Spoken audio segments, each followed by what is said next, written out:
Man, what up, everybody? Charles Campbell here, hoopdfw.com, on this special episode of the DFW high school basketball season preview. I have two special guests, one national recruiting analyst, writer, scout extraordinaire, Brandon Jenkins from 247 Sports. How are you, Brandon? I'm good. Appreciate you for having me on. And we got Ani back 2 weeks in a row. I feel blessed. 2 weeks in a row. Ani Umana, 5-state hoop report. I mean, he does a whole lot. But guys, let's jump right into it, man. Well, you know what? Let's recap the first look. The first look was an amazing event, by the way, Ani. Very good event. Who did you see? What did you see? Kind of break it down for us a little bit. Yeah, I mean, it was the 227 crop really stood out to me when you talk about Dawson Petit from St. Mark's, like a 6'8", like big wing that showed versatility as far as his inside out scoring, even defensively being able to switch and guard. Ryan Hampton, obviously that was a fun matchup between South Central Prep and St. Mark's. And Ryan just really showed a lot of the pull-up shooting, just his positional size. He can really make tough shots. He knows how to create space. He's a good athlete, got a good size, about 6'5", 6'6". That was a really fun matchup.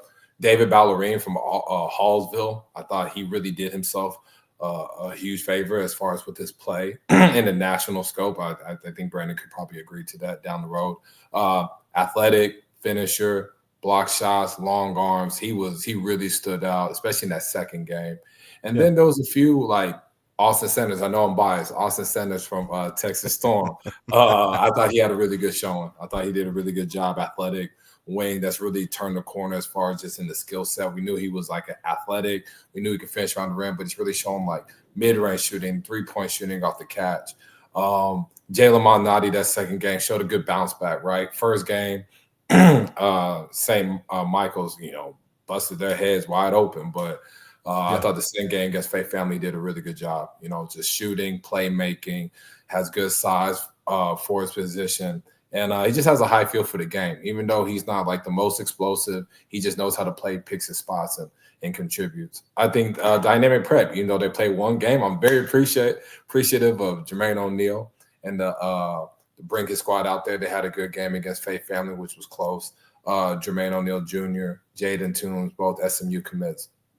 I thought did a good job. Just finished around the rim. Jaden just post work, face up, shooting, especially in the mid post, showed that he can actually extend out to the 3-point line a little bit. And I thought he showed that some in the Border League.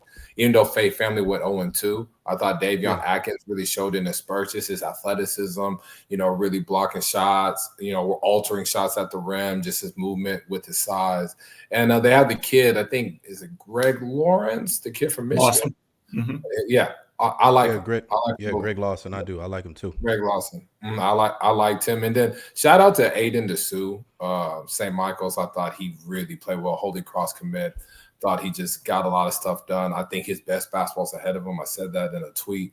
But man, he just gets a lot of shit done. And those are my standouts. But I thought the first look was great. I appreciate that y'all came out and showed some love, and it was worthwhile for y'all. It was great. And the hospitality room had those Chick-fil-A sandwiches. So you all right with me. Shout out to, I call my manager, Shamil Ben. Shout out to her. She's the one that got it all set up. I ain't do none of that. Yeah, that's dope. Brandon, who did you saw you did an article, saw you've done some tweeting, or is it tweeting now? What is it? I don't think we can call it tweeting, but anyway.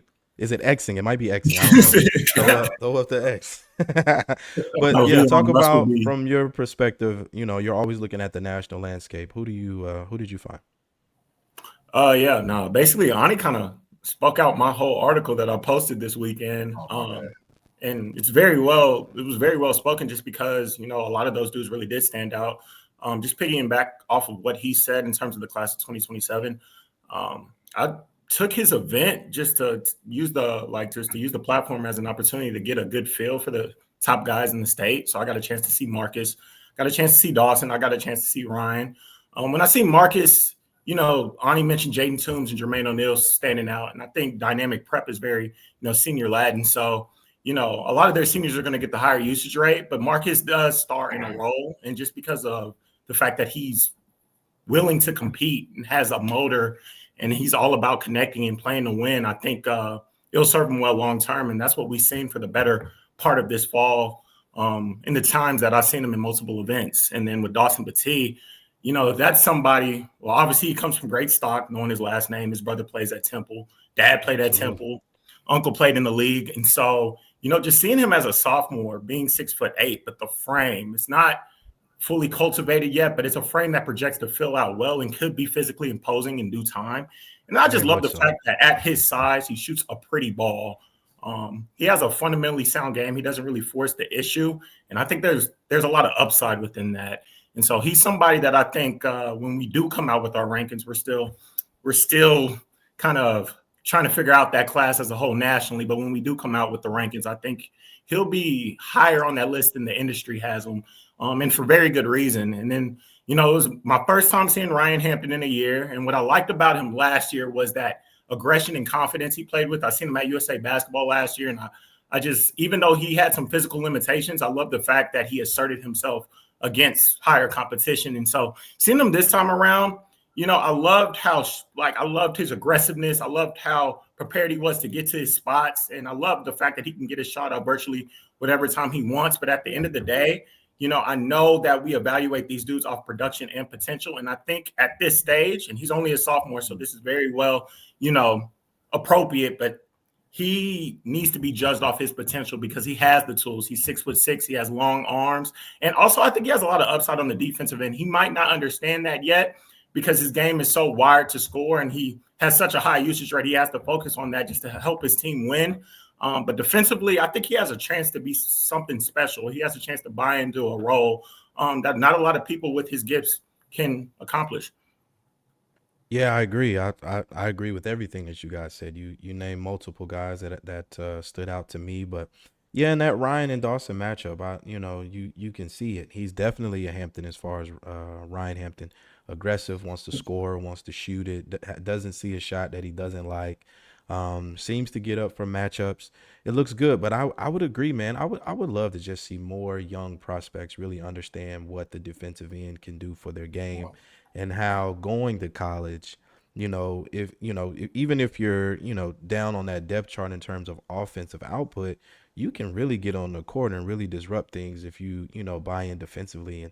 And, hopefully he gets, and I think a lot of prospects will. Even if they don't, the bench will be their best friend. So, right. But it was definitely a good event, definitely a good matchup. Love Dawson Batee. I saw him in the summertime at TABC, and his game has made leaps and bounds. I talked to his dad a little bit, and they really put an emphasis on inside scoring, inside play, getting those easy buckets, taking advantage of those mismatches. And kind of jumping ahead really early. St. Mark's is a team that's in my top 20. They're a really good team. Lazowski brings what he brings. He's a competitor. He's fiery. He can shoot it. He'll rebound. He'll do all the dirty work. So I think together, they're going to be really, really good. And I look forward to seeing what the season has for them. I spent some time. Sorry about that.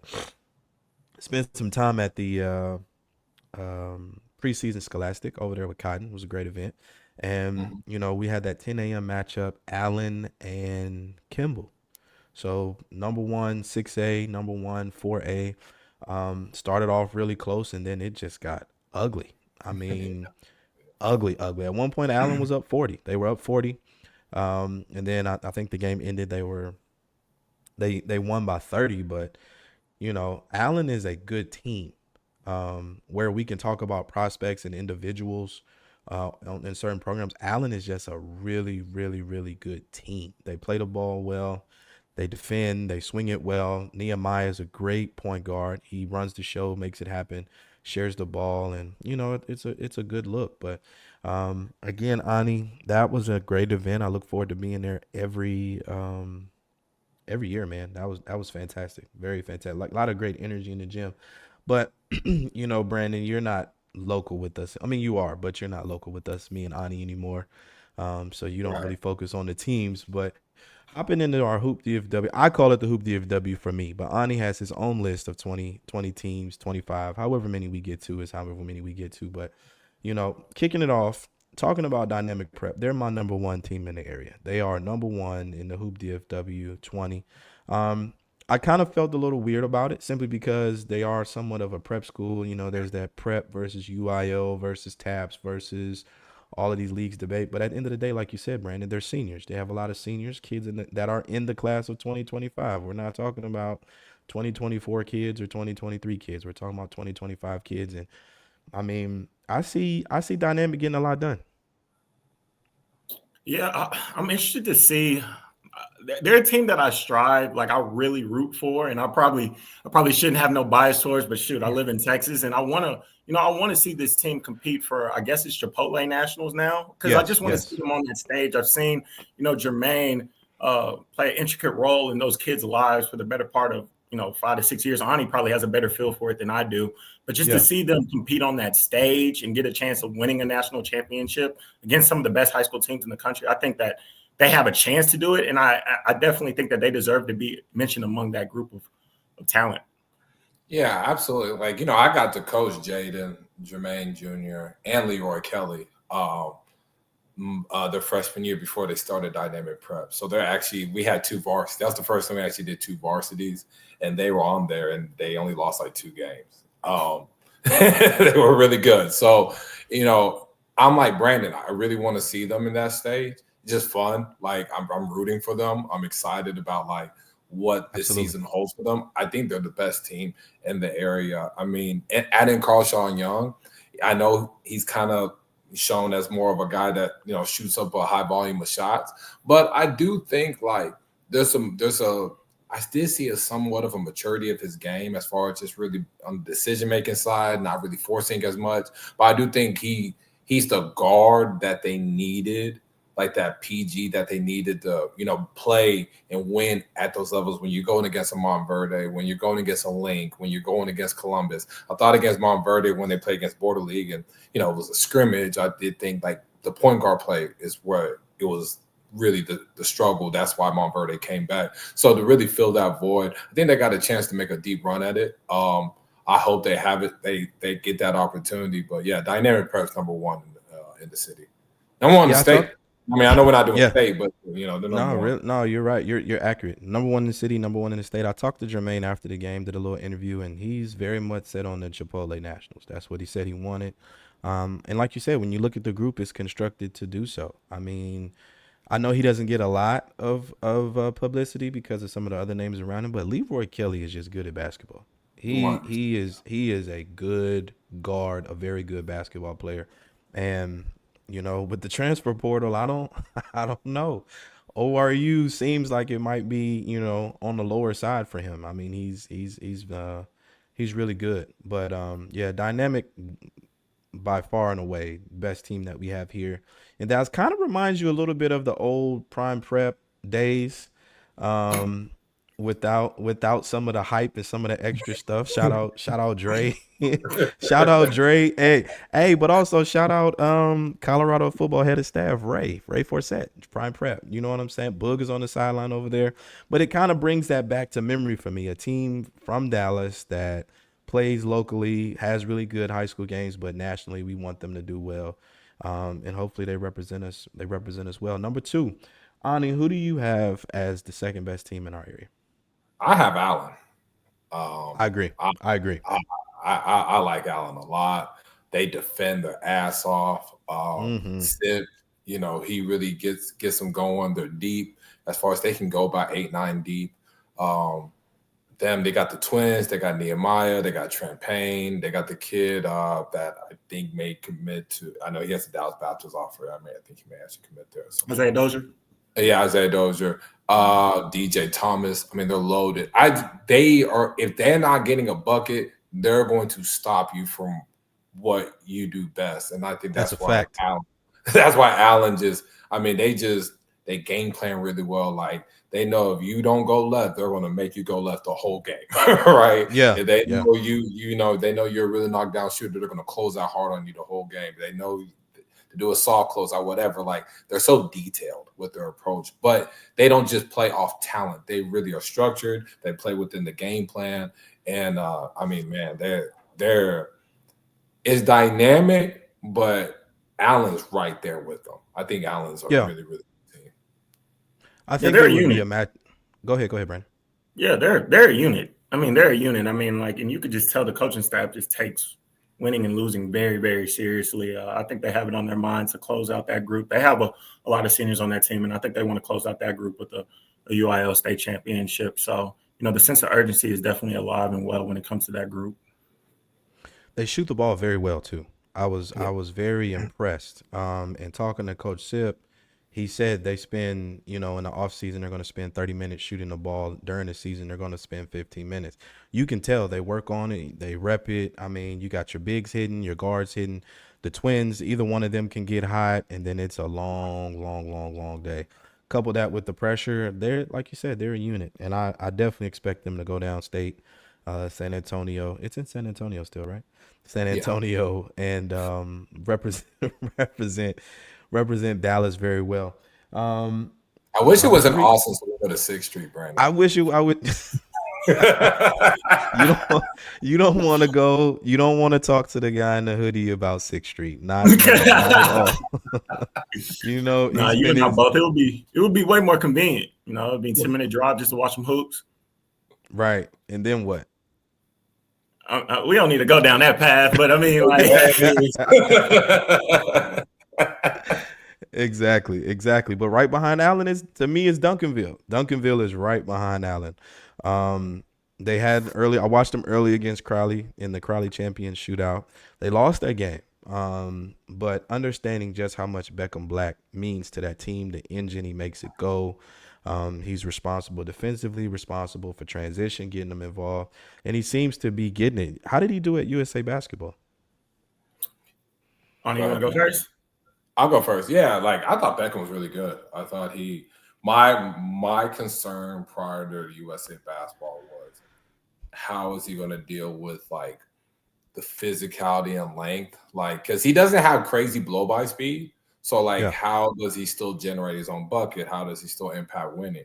And he's so crafty with the ball. He's become a better shot maker, especially with his 3-point shooting. He really makes plays for others. When he's coming off ball screens, he's so he just keeps the defense guessing because he's either going to facilitate, find the guy in the opposite corner, or is he going to find the roll man, or he can get you with the floater. He's so crafty with the basketball in his hands that it allows him to overcompensate for what he may lack from an athletic standpoint.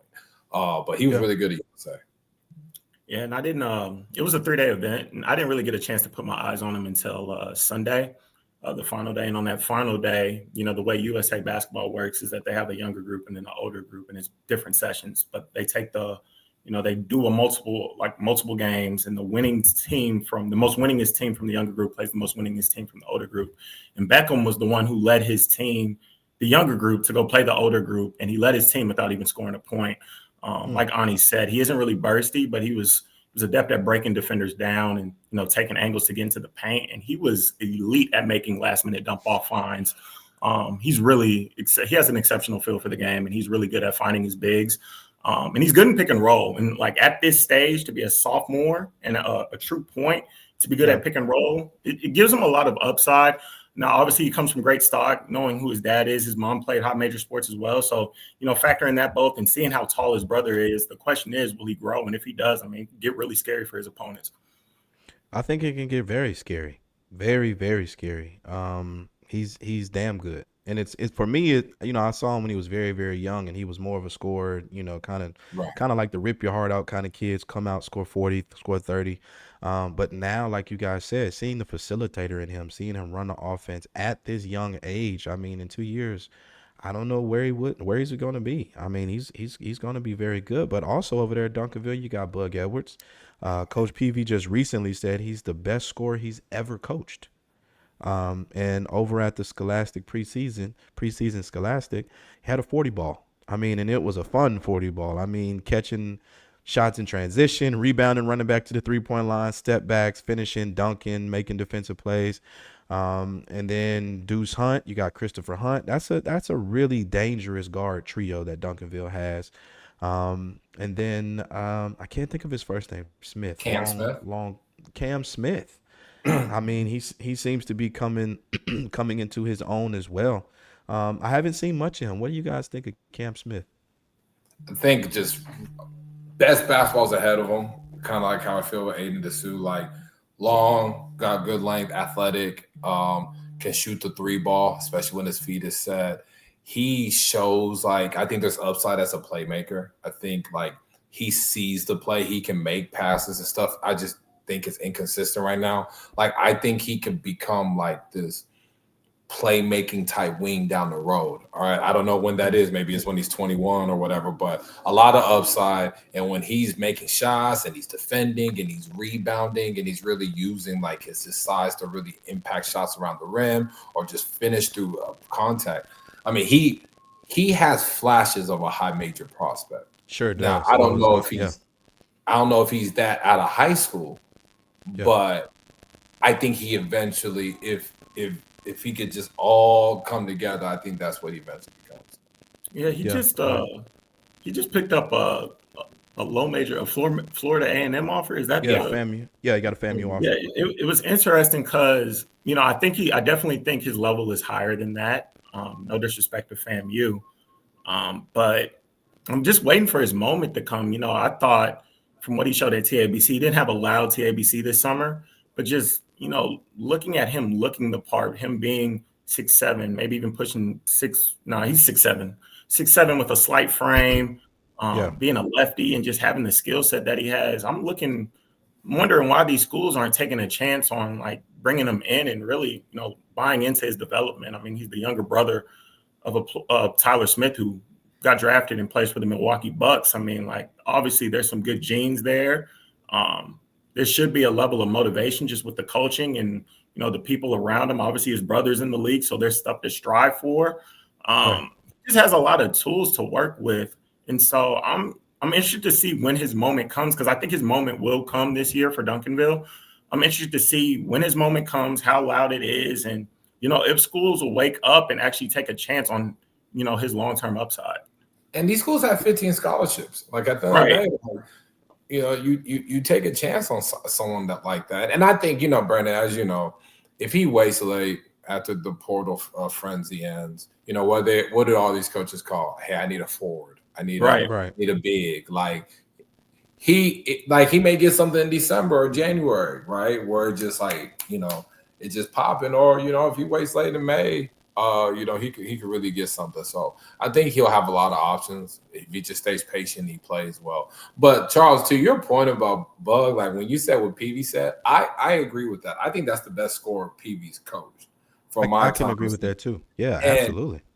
And playing against, like coaching against him, like I remember at the Gasso like last September during that scrimmage deal, that was one of the hardest kids I've ever had to try to get guys to defend, because it was like, okay, he's a lefty, but he's so damn fast, right? He's a lot faster than what I realized. Yeah, and you're like, okay, and if you back up off him, he gonna shoot it from way deep.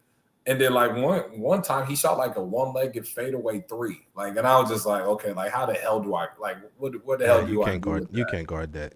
He's one of the hardest kids to game plan to guard. I'll be honest, like you just can't keep him in front of you. I think that speed kills, man. And it's crazy. I talked to the TCU staff, and I really think that they have somebody with an All-American chance. And I know that's very lofty, expectations on his part. But when you think about how efficient he is as a shooter, his touch and his speed, and then the fact that, TCU recently brought in a DFW kid and, gave him the platform to shine. And look at what Mike Miles did with that platform.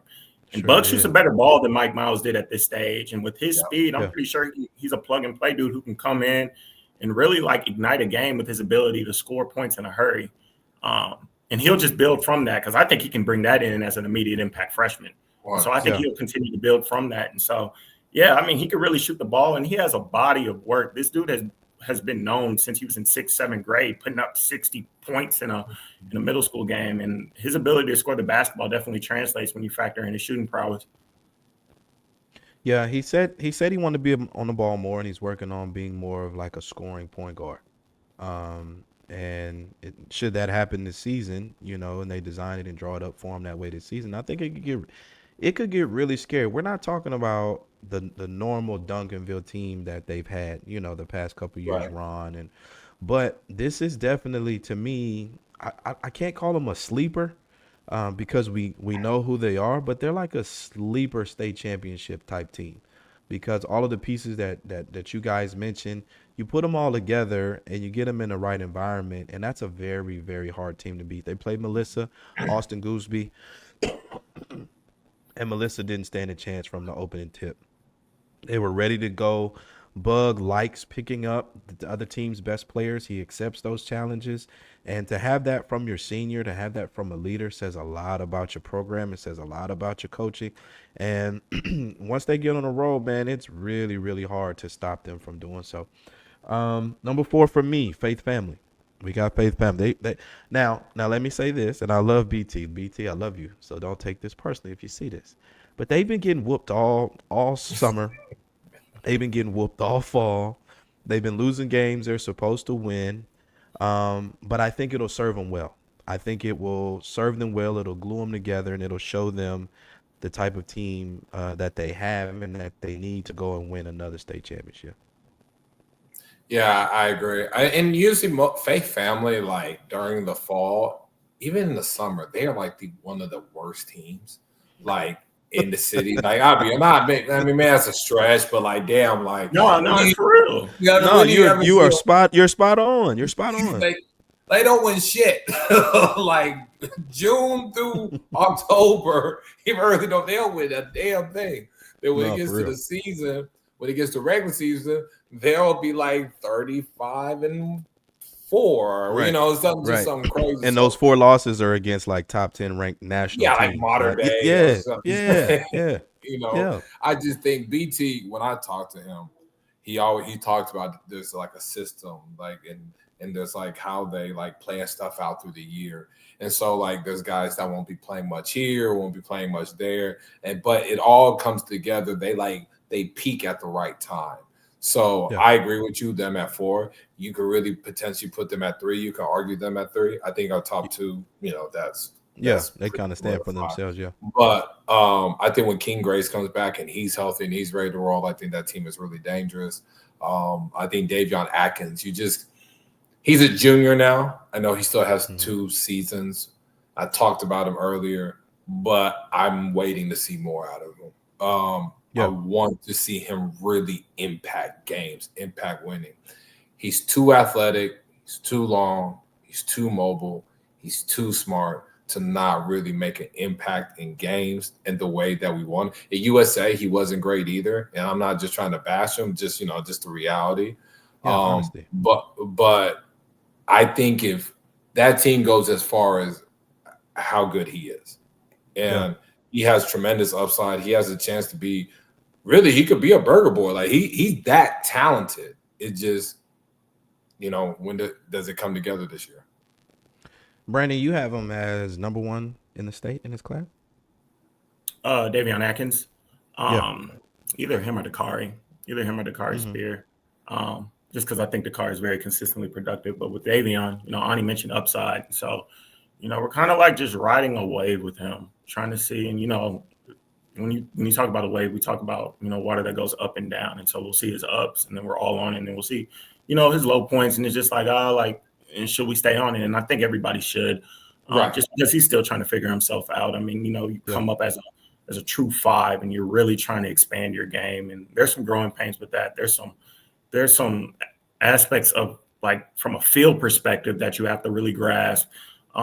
And then a skill perspective as well, because, he's trying to expand his game. He's playing out on the perimeter more. He's trying to be reliable from 3-point range. And it's just a lot of things that you have to put in a lot of work in. And I think he is bought into the work. I think he has the right people around him, a good village around him for his game to expand. And so it's just him, continuing to take pride in the things that he's already good at, protecting the rim, being a versatile defender, being somebody who can, rebound out of his area. He's already good at those things, but like just, adding to his game while still keeping the main thing is what his mind needs to be set on. And then another thing that I want to bring up, I swear I saw like a news report. Is Faith Family still in the UIL? Yeah, they're not in UIL. They're out. So I was actually going to Charles, I was going to talk to you about that before I showed the first episode, but I had to hold tight on that. On that. So talk about it now. Talk about it now. Yeah, they're out of UIL, the whole program. rumored to potentially be in TCal. So I mean, y'all kind of hear it first. And there's other leagues that they've been talking to as well. So I mean, yeah, like they're out of UIL. I think they're gonna make that. They're just gonna try to make this like a real like national powerhouse type situation. And you know, we talk about dynamic. You know, being in working to be in Chipotle. I can see Faith Family. I think that's probably where they're trying to like get to at some point. Is like they're talented like that. They have that kind of they have that kind of talent. They have that. They have that kind of talent. You got Atkins, you got Spencer. Greg Marshall is a great addition. He came to us he was like 2 or 3 in the whole entire state of Michigan. I mean, they have talent, and I think they could compete. But a TCal state championship of dynamic Faith Family sounds very attractive. Very. Hey, shout out Texas Storm. We still in there.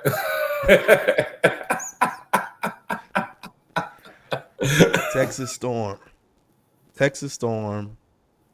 Faith Family, Dynamic Prep. Those are all 3. RWG, Pace. Those are pretty good options, and when it comes to wanting to compete nationally, regionally, getting away from kind of the local. Even though I think everybody kind of has some type of semblance of a national schedule now, I would think, right? The Duncanville, they go out to Utah. They have that big game against AJ DeBonta and Utah Prep coming up in the Holiday Hoop Fest. Like, you know, but it's a good time to be in basketball here. But that's crazy. Faith Family's out of the UIL. You heard it here first. Maybe not first, but you heard it here. First podcast to talk about it. First podcast to talk, live stream, whatever. We the first ones to talk about it. But congrats to BT. I mean, I can understand that. I think the UIL sometimes has an archaic system. They have an old system of, you know, fairness when it's not really fair, because we know of several schools that aren't south of 635 or down in that corridor. And a lot of northern schools that recruit, they you know, have players moving in to go to school there. And, you know, not saying that's an issue, but fairness is fairness. And I think Faith Family would very much so do a lot better in a national perspective, because, I mean, let's be honest, beating up on these small suburban 4A, 5A teams, having people come up on Twitter and X and all these places and bashing them and saying it's not fair. Yeah, it needs to stop. And I'm glad that it's going to, but I'm also glad that there's an option. Great education. It's a really good school. And then you get a chance to compete nationally. So yeah, that's what's up. I like it. For me, number 5 is on the border, iSchool. What do you guys think about iSchool? Ani, who you got at number 5? Actually, I have iSchool at 5. I have iSchool at 5. We match right now. Yeah, I mean, they're talented. David, you know, with the 2 Division I commits to David Aweezy going to Utah State and Jalen Lawal going to Tulsa. They're just like this 1-2 combo that's hard, especially when they're in the pick and roll. And then you got shooting. They got good shooting. They got athleticism. They play so well. Like, shout out to Brian Weldy as far as how he just structures his team. They're a team, right? And they're all bought into what he does. They just really they're really focused on the little things. I think they're like a real sneaky good team, like nationally. Yeah. Like, I ain't saying they're a top 50 team, but, you know, maybe a 75 to 100 level team. I think that's what they are nationally. But yeah, I think iSchool, they're sneaky good. Solid. And it's weird. Solid. They're just a solid program, very solid program. 100%. Yeah, my apologies. I'm looking at Wyatt Seal on their team. 6'10", big man who can space the floor, kind of slow-footed. I love his game. But yeah, he has a brother that, you know, plays Division I basketball. I would like to say Eastern Washington. I may be wrong. It's a Northwest school though, Northwest Division I school. But I'm interested to see how they develop. Bigs take time.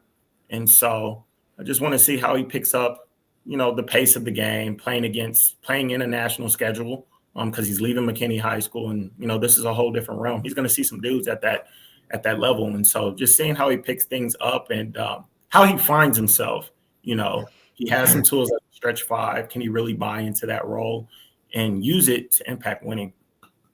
I saw him with 3D this summer, and Sean made his return for a hot, quick second to let us know he's back. And Wyatt held his own. He very much held his own. Was great as a pick and pop guy. He definitely can space the floor with that, and he rebounds well. And even though he is somewhat slow footed, he definitely does defend the rim and makes plays around the rim. So I think it gives him another added layer, and also take some of the pressure off of the other big man there going to Utah State. That'll just really expand him and help him. And I think Brian will find a way to really utilize him very well and help the team grow and expand. Number 6, I think we're probably going to disagree on this one, but I have the Colony.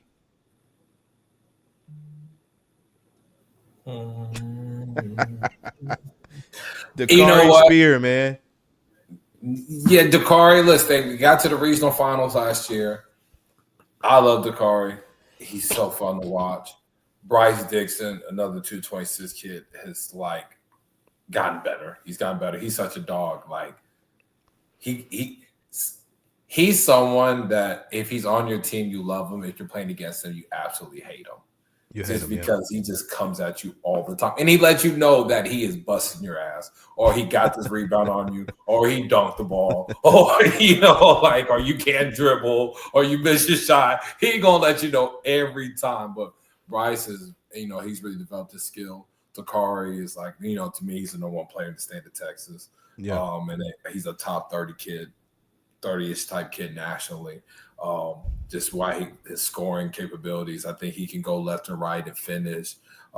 He play makes. He's someone that what I like about him is that he's won games when the shot isn't falling, right? Like I see him just rebound and defend or just crash the offensive glass and just finish around the rim because his jumper's not going in. He just does so much on the floor to impact winning. That's what I really enjoy about him. I like watching the Colony play. Me personally, I think it's Lancaster. I think I have them next, so I got them. I have them next, which I got you.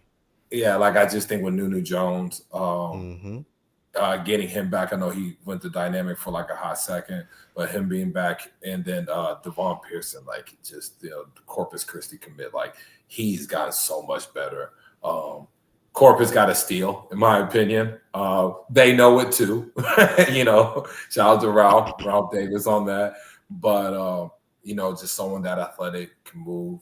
I think he can really make shots around the mid-range area. I think there's so much room for growth in this game, but he just plays so hard and he impacts the game on both ends. I like Lancaster. I think they got depth. I think they play hard as shit.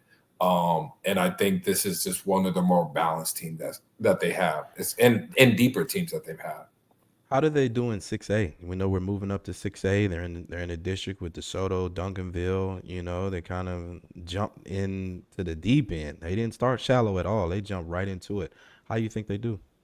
I think they're good. I wouldn't project them to win a state title. I think Allen and Duncanville would probably be ones that would. Especially Allen. I just think Allen's just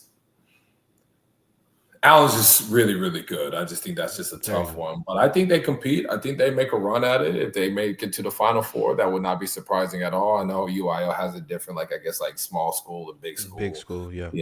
I have no idea how that really works right now, but I will eventually. But I think they're good. I think they can make a Final Four run at it.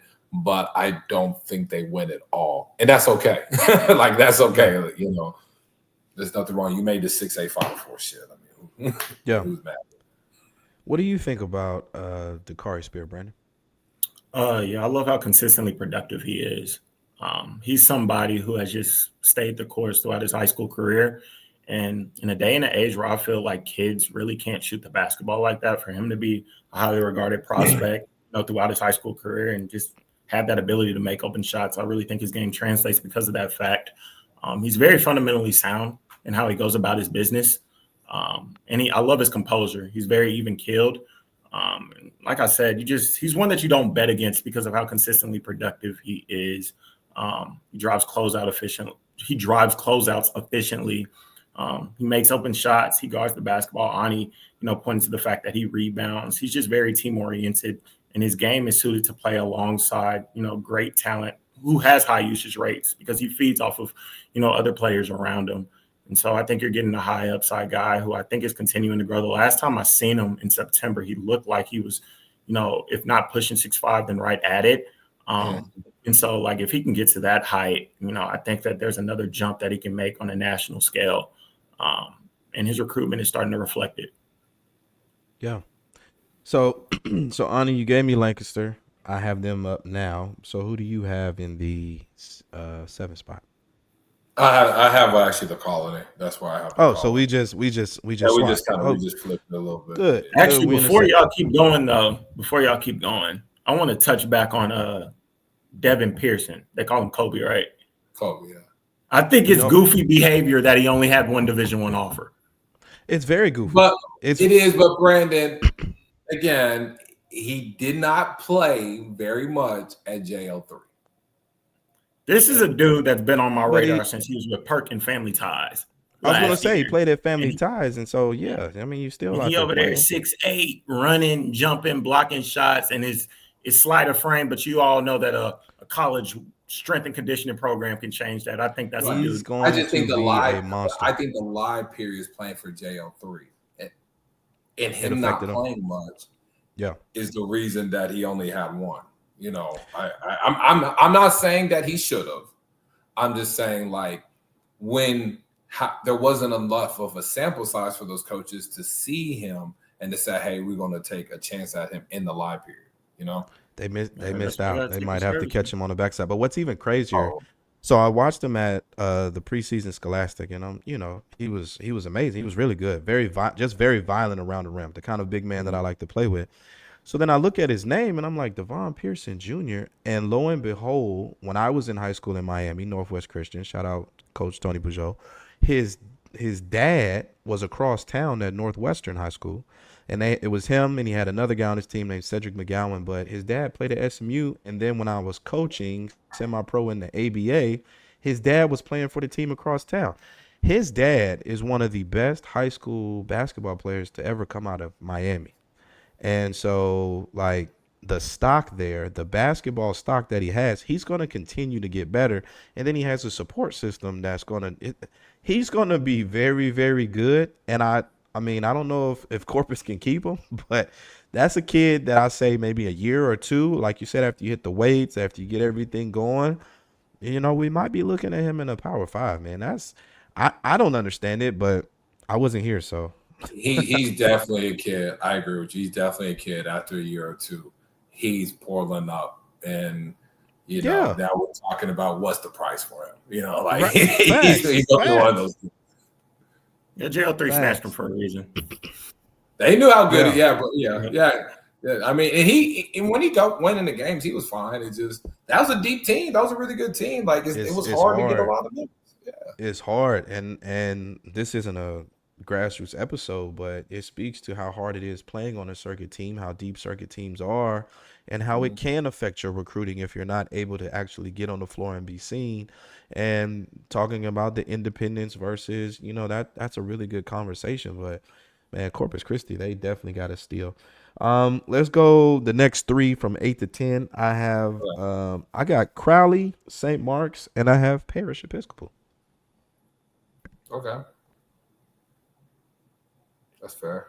I got Parrish, I got W.T. White, and then I have Crowley.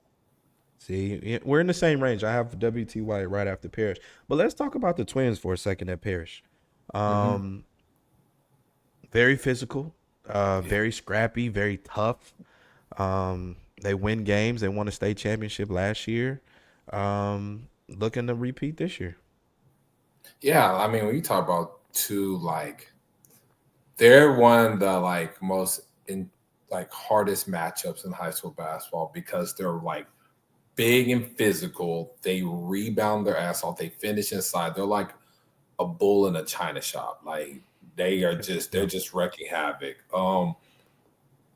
I think someone says Antoine's better than Armand. I mean, to me, they're kind of similar in ways they play. They're getting better with their skill. They're starting to make perimeter shots. I thought they were good at the first look. They just play so much bigger than their actual height, and that's what makes them so effective. I don't know what level of basketball play they are at the next level, but like they're really enjoyable to watch in the high school level because they're so impactful. Like they're just guys that both of them can get a double each night. You know what I mean? And they're not bad passers either. They're not bad passers. I think they're very selfless. I don't think they're just really hunting and just taking ill-advised shots. You know, they'll take a few every now and then, which is fine. Most high school kids do that. But I just think they're very efficient and effective. I think, like, you know, I don't know who I was talking to, but I was like, you know, those two are going to go down as one of the best players of all time at TAPS. Like, when you look at the resume, they already got a state title. They're projected to win another one. I mean, they could be one of the best players we've seen in TAPS. Like, you know, they're going to go down. I think they have a chance to go down in that regard. Yeah, absolutely. I agree. Brandon, you have anything to add to that? The transfer from Kaufman. Oh, yes, he's good. Yeah, he's good. He got a chance. He's somebody that I've seen in the spring playing under Southern Assault, you know, Vaughn's program, and you know, love the size, love the shooting ability. Has ways to go in terms of the confidence, but he's 16, 17 years old. Hobson, Lucas. It was Lucas. Hudson Lucas. Hudson Lucas, yes. Hudson Lucas. Yeah, he's somebody that I'm sure if he could, you know, get some pep to his step in terms of just the way that he thinks about himself and realizes that he has a chance to be a dude. I'm interested to see how he elevates that team. Yeah. W.T. White, I have him at 11. You had them a little bit higher, but they are, you know, not a new name, but it seems like they're ready for a nice big season. Yeah, I think with the addition, I think it's Tony Dixon. Is that the guard that they added? Mm-hmm. They added a PG. I thought he was a little sloppy that first game, but got it under control in the second half. But them have a point guard with Jamison Thrower. They got the big fella Ezekiel, the 220. I think it's 225, 226. He's a footer. He's a 7-footer, right? That's Daniel. That's Daniel. They got two bigs. You know, Pat Washington always have he always come with bigs. I don't know where he began them, but you know, Pat be coming with them bigs. So Daniel Ogwumeka is like a 7-footer. He may mess around and be 7'1". You know, you say he's 7'1". I ain't gonna argue it. Yeah. Then they got the other big Ezekiel, Jamison Thrower. They got another kid too, Arden West. I think he had a good game against Parrish. So they're tough. You know, they get after it. Like, they got into near altercations at the first look, which is okay. Pat, I forgive you for that. But, you know, I like that. I like chippiness like that. I like chippiness like that, man. I was that kind of ball player, and I like it. I like that type of stuff. Yeah, and it was okay. I had we hired 3 security guards. So, you know, that, you know, if it got too crazy, they would have stepped in. But I thought they get after it, the physical. They got a point guard. I think that's going to play a huge dividends at the end for them. But yeah, I just think they're just a team with size, especially when they get into playoffs and stuff, and teams that get to that paint. You're going to be faced with a lot of guys that can, you know, really, you know, also shots at the rim and close out hard on you and affect perimeter shooting. Yeah, for sure. So here we are. Where are we at? 11. So let's go 12 through 15. I have Carter, Louisville, North Crowley, South Grand Prairie, and we just talked about W.T. White. Yeah, that's actually exactly what I have. Okay. I like Carter, man. They're young. They're very young. They're fun. You know, we're not throwing out any type of racial stuff, but White Boy is he's a nice little point guard. And that's his nickname. That's his nickname. Hey, what is his actual name? First of all, yeah. Say it again. Say his name again. Amarion Hunter, his government name. Amarion Hunter. We don't put your government out there. But man, being a light-skinned dude, I've been called white and all this my whole life. So listen, I get where it comes from, and it's actually a dope nickname. I just want to make sure people understand we're not profiling people. but Amarion Hunter, Terrell Jackson, and the other big fella. Hold on one second. I got his name here. I thought I had his name. I can't find it. Hey, Ani. Charles talking about being a light-skinned dude being called white. I've been a dark-skinned dude being called white plenty of times. That's a whole nother conversation. Yeah, Brandon likes when it snows. I'm sorry, I can't remember the other big fella, but you got Belu on the bench. You have legitimate coaching on the bench. That's a really sneaky team. It's good, but they're young. They're just a young squad. But Terrell Jackson, USA basketball. I heard he got hurt, but how did he do before the injury? I thought he just was playing hard. He was getting after it. I think he's raw, right? Like Yeah. there's still time to really develop. I think just how skilled he gets in this field. Like Brandon kind of talked about with Davion Atkins, as far as like those fives are really trying to like expand their game. Yeah. We didn't see much USA basketball, but we seen it like in scrimmage format. I think he just was raw, but you can tell he just has a high motor and he knows what success is for him right now. Has the skill. He's got the tools to turn them into really good skills. Very much so. Very much so. Brandon, how do you think he played? I got a bigger sample size at Pangos. So my biggest takeaway was, you operating in the metroplex, he has to be a 5 because there's a lack of bigs in the city. But getting to see him, kind of size up with the national talent in his class, he's probably one who's going to project to end up either being an undersized 5 or the traditional size for a 4.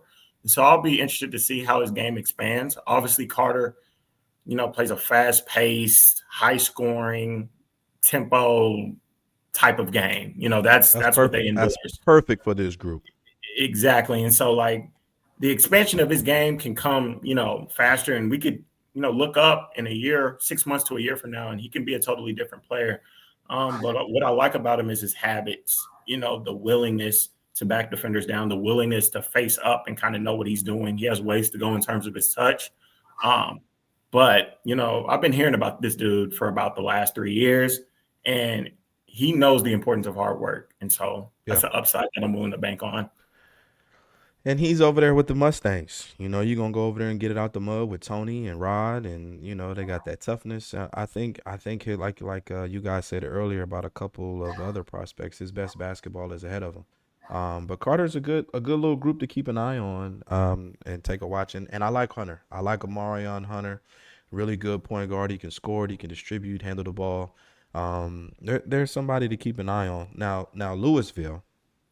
We have Irvin MacArthur's old coach. He was over there with Andrew Jones, those deep runs that they had.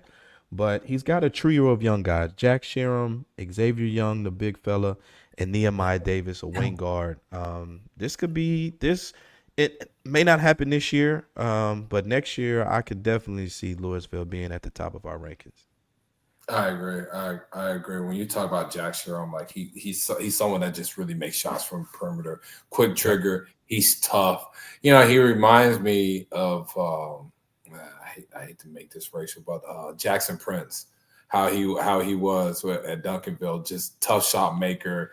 He comes in the game, guys maybe a little whatever, and then he knocks down 5 threes, and that's the difference of the game. And I just think Jax has a lot of upside too. I think as a ball handler and playmaker too. Then we talk about Xavier Young. I think he's someone that's also kind of expanded his range. He's a big fella that has good touch around the rim, good hands, good size, like good frame. I just think like he just gets better each time I see him at Pangos. Like we saw him, Brandon. I thought he was very intriguing. He was good. And then Nehemiah Davis is like this 6'4", maybe 6'5" wing.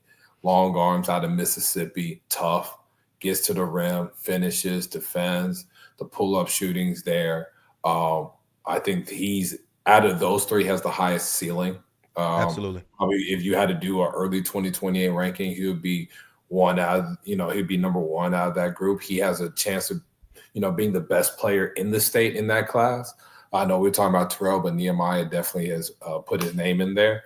So yeah, Louisville, I think they got a chance to be really good this year. They're young, and sometimes their youth in these scrimmages, it shows, right? Like as far as how they finish games, or not just coming in mentally prepared for a game and then losing games that you're not supposed to.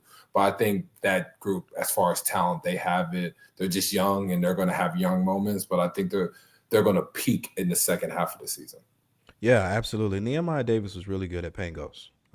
He was very good. And I'm just thinking, Toby, Coach Martin, what he did with Andrew Jones. Not saying that Nehemiah Davis is Andrew Jones, but the way that Andrew was we didn't know who he was, and then all of a sudden, boom, here he is, and he never looked back. I think Nehemiah kind of has some of that potential. And like you said, I think in the state of Texas, it would be him and Terrell Jackson up there talking about the best in class of 2028. But Louisville's a new group. I mean, a good group. Moving on, though, North Crowley. They come up next for me, and it's all about Isaac Hayes and Bebe Groom. Bebe Groom, young fella, but he provides extra shooting. They have a ton of shooting. Isaac comes across half court. You better pick him up, and then you have Bebe all over the perimeter.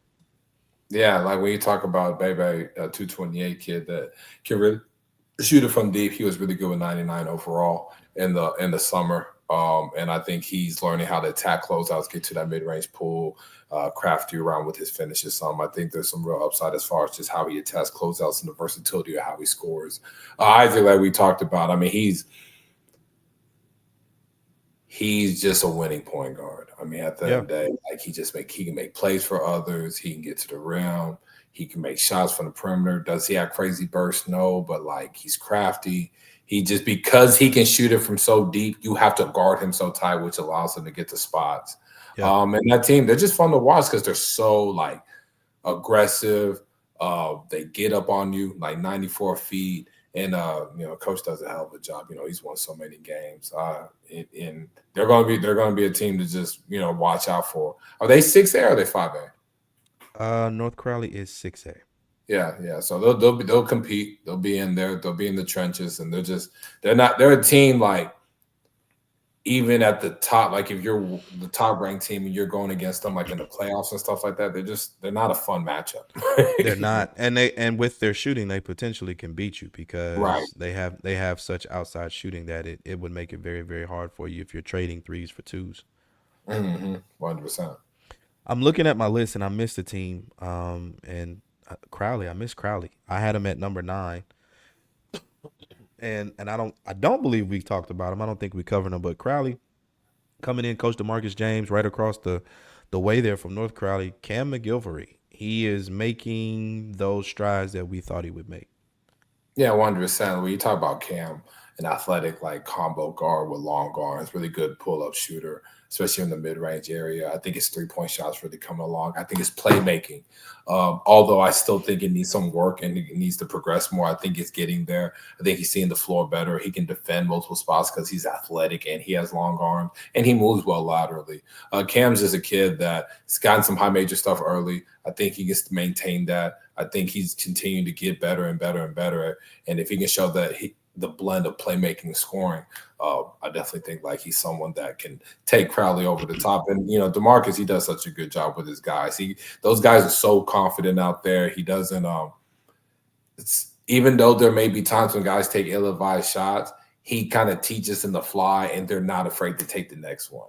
And I think that's what makes this team so dangerous is that they have such a short memory in regards to misses. And, confidence is such a big thing, guys, as far as, when it comes to wins and losses. But, Brandon, how do you feel about Cam?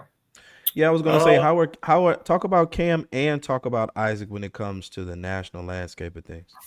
Yeah, those two dudes are really cool, just being from the same area in the metroplex and whatnot. First with Isaac, I'm looking at this dude with a supreme level of skill and feel. I know Ani mentioned the deep range, and yeah, that's a factor because you got to step up on him. And now, you're he can play with his options at that point. You bring him out. He has enough feel to, craft his way into the lane and create for others. He naturally knows how to get off the ball. But that lack of burst is his Achilles heel, but he makes up for it with such a supreme skill level. He can really shoot the basketball. And, off of this podcast, I know I've talked to y'all multiple times just about his love for the game. This is a dude who just loves to be in the gym. He loves to watch hoops. He loves, seeing players that he'll play in the future, seeing players that he's played in the past. He has a great feel for his competition, and he's just all about hoop. And, that's something to bank on when it comes to, recruiting somebody who could be, a point guard who's just all about basketball and, never really wants to have a bad game or a bad practice. And then with Camden McGilvery, he's one of the first guards that I evaluated whose defense is truly ahead of his offense. He mentioned the long arms and the bounce. He has the tools to be a high major defensive player and be elite, at that aspect of the game.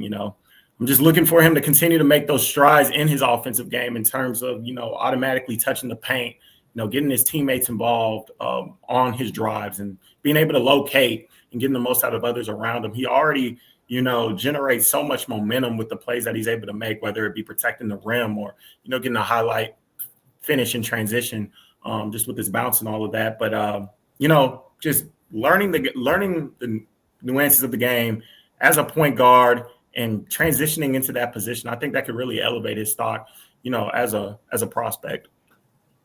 Yeah, I agree with everything both of you said.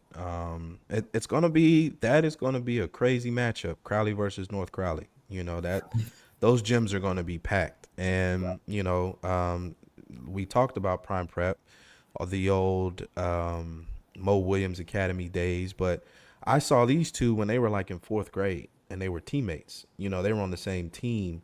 And now seeing where they are just shows their dedication to the game, to work. And, those are two teams that are way out there.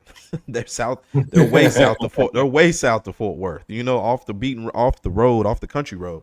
And but that's going to be a crazy matchup. I'm pretty sure I'm going to be in the house for that one. So rounding up my 20, I have SGP, South Grand Prairie, Keller, Denton Geyer, RWG, and your Texas Storm, Ani. Let's go, Texas Storm. I actually have Kimball in there. Yeah, I actually have Kimball in there. I miss Kimball. I don't even know how I missed Kimball. I had them at number 7. What am I doing? Yeah, I have Kimball. Actually, I have Kimball at 14 right now. Okay. I forgot to mention that, but Kimball again, adding Jalen Dean Vines back home, yeah, huge. UAB commit Lance Carr. He's on there. He's going to be really good. Amari Wickware, he's still hurt, but he's going to be, once he gets back into the being healthy and stuff. I mean, that Kimball team is going to be dangerous. I just have 14 just for how the preseason kind of went a little bit. Yeah, preseason went kind of rough. It went kind of rough. It did. But they're a top 10. They're a top 10 level team in the state. Yeah, I had him. I honestly do not know how I missed him, but I had him number 7. Lance Carr, man. Lance Carr, to me, is the prototypical next level 3-and-D kind of a guy. He can guard. I think he can guard 1 through 4.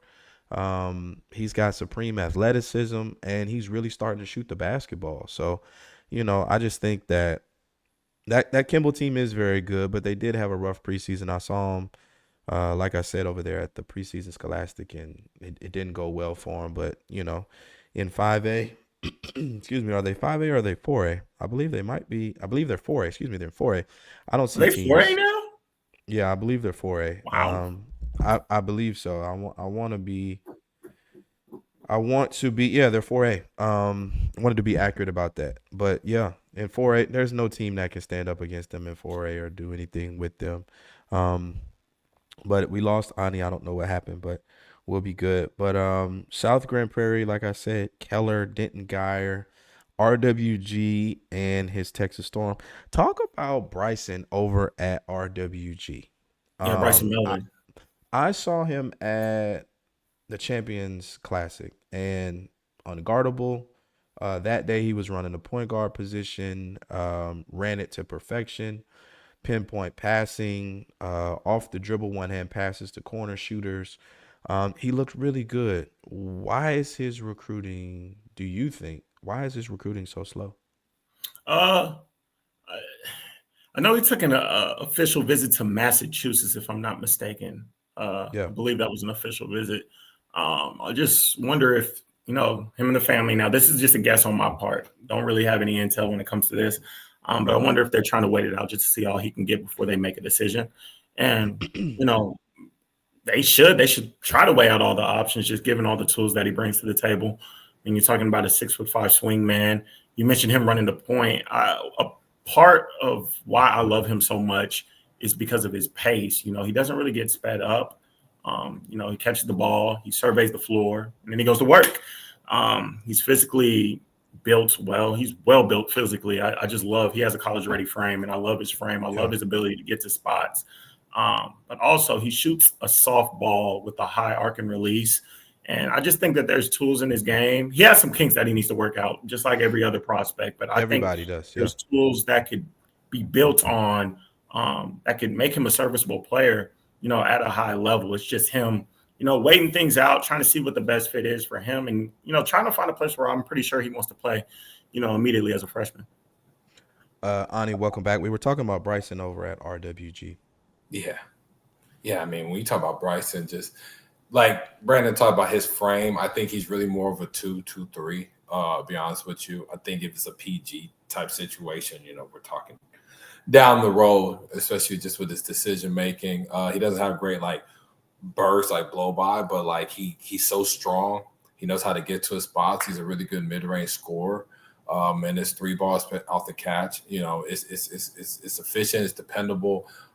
His athleticism really grown. I remember this was a kid 2 years ago when we would play against him. All I knew how to do was just put a little guard on him, guard him 94 feet, and tire him the hell out. And that would work. Right. That would work. Now the game plan changes. I always I put on my coaching goggles sometimes, because I'm like, if I have to change the way I have to play you now because you're gotten better, that's a good sign for me from an evaluation standpoint. It's like, okay, this kid is all about basketball. He's figuring it out. I know he has some high majors, very intrigued by him. Obviously the mids and the lows, he got decent out there, just, want to really make him a priority. So I think Bryson, high major talent. Obviously he really wants to go somewhere he's going to play. And we'll just kind of see where his recruitment goes. But I mean, he has a ton of upside. I would like to see him take the Leroy Kelly approach. Leroy Kelly, I think he chose the perfect school in Oral Roberts. Obviously, they took a kid like Max from the DFW area, gave him a high usage rate. Now, I don't think Leroy would be on the ball as much as Max was for Oral Roberts. Just the fact that he can play off the ball. He's battle tested against great competition. He has great lift on his jumper. He can get it off whenever he wants. Those factors and the ability to play in a system where the coach will let you get your game off. I think that will serve Leroy well. I think Bryson needs to look for a fit that's kind of similar. Doesn't have to be Oral Roberts, of course, but just, a place where he can go and have a high usage rate as a freshman so people can really get the full gist of his game just to see what they missed out on as a high school prospect. And I think he can benefit long-term if he looks at the recruiting process in that light. Yeah, I agree. I like the Leroy to Oral Roberts. I mean, I broke that one. That was he's going to fit really well with Russell Springman. That's one that will play right away. You did break that one. That's ISO game. ISO game. Yeah, I'm interested to see where Bryson ends up, man. Like I said, I'm just getting back to it. You guys have been around for, in the years that I was gone, you guys have seen him in the development, the growth, the maturation. But I would say he's definitely a high major talent. It's just a matter of, like you said, finding the right fit. So I look forward to seeing it. But Brandon, what you got coming up, man? We wrapped up. So my 20, and then Ani, do you have it? I'll let you go down through yours. Mine was Dynamic, Allen, Duncanville, Faith Family, iSchool, The Colony, Kimball, Lancaster, Crowley, St. Mark's Parish, Carter, Louisville, North Crowley, WT White, SGP, Keller, Geyer, RWG, and Texas Storm. Before you run down your list, though, real quick, talk to us about the Texas Storm. We'll give you the platform to talk about. You type them up. Let's go. I mean, this group is a very interesting group. This is my first year not coaching. Coach Burlock has it. I think the guard play is really good with Tyson Hurd, who's a Division I guard in 226. Nate McAdory and Dylan Hall, who both had signed, committed to Division II schools. Jalen Jackson at 6'10", really protects the rim. Austin Centers, he's really been the headline.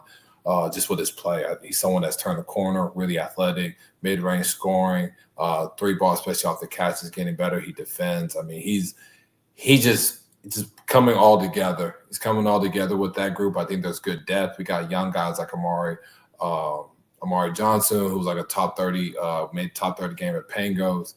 We actually have 2 kids that are hurt and they're bigs. So, for our first 2 games, it's Crowley and Kimball. So we got Crowley at the 8 and then Kimball on the 9. But it'll be a good test for us. I think our guard play is really good. I think our front court play, if it just stays steady, will be fine. And, I just think this is a deep group that will get better. Just will get better as the year goes on. Being in a league potentially against, Dynamic was already enough but to potentially add like a Faith family and with Dynamic, you got RWG, you got Pace. I mean, we're gonna have to compete. We're gonna to be in there, but we're gonna have to really, really compete. But Texas Storm, talented group, just got to come together. Had a really bad start to the preseason, but I think it's really like peaking at the right. Well, not peaking, but just turn the corner at the right time. Yeah, turn the corner, getting ready to go. Where are you guys at this weekend? What events are you hitting? Any events or what you got going on? Yeah, so I'll be in Houston for Marcus Sloan's event. So at that 4:30 game tomorrow is going to be Oak Hill and AZ Compass. So get to see that. I think on Saturday we'll see Oak Hill versus Antonio Brennan. He has SoCal Academy in there, Xavier Academy. He has a lot of really good games and good teams. So it'll give me a good feel to Houston, the Houston area. Even though I live here, I have a decent feel, but this will give me even better feel. And plus, I'll go to RCS opener with Jim Hicks. I'm gonna be out there some too, watch some of those games. Yeah, Brandon, what about you? I'll be alongside Ani acting the fool. Let's go. I hate that. The people that listen, do not mind me and Brandon on the baseline. If you think we're having a serious, in-depth combo, we're not. I can attest. They are 100% not. They are 100%. I'm the old dog sitting on the baseline trying to have a serious day, and these two are clowning at a level that you have no idea. You have no idea. You think we're talking basketball, and 100% I can tell you we're not. Listen. Oh man, those are good times though. Those are the days that I live for. I enjoy. It breaks up the monotony because after a while, man, some of these kids all look the same. The games look the same. It all becomes the same thing. So having somebody, say some crazy stuff or question NBA scouts about who they would draft number one is kind of wild. So, it's one of those things. But man, I enjoyed you guys coming on. It's been a really good show. I appreciate it. That's Brandon Jenkins with 247. Is it 247 Sports? How do you say that? I always say it my own way, but how do you officially say it? 24/7 Sports. Okay, 24/7 Sports. 24/7 Sports. Brandon Jenkins, national analyst. And then Ani Umana. You're a national guy too. To be honest with you, you're national. You're all over the place. Regional, 5-state hoop report. Two of the best young basketball minds in the business in the state of Texas, especially in the Dallas-Fort Worth area. I'm Charles Campbell, hoopdfw.com. This is On the Court, Off the Court, and this was our DFW high school season preview.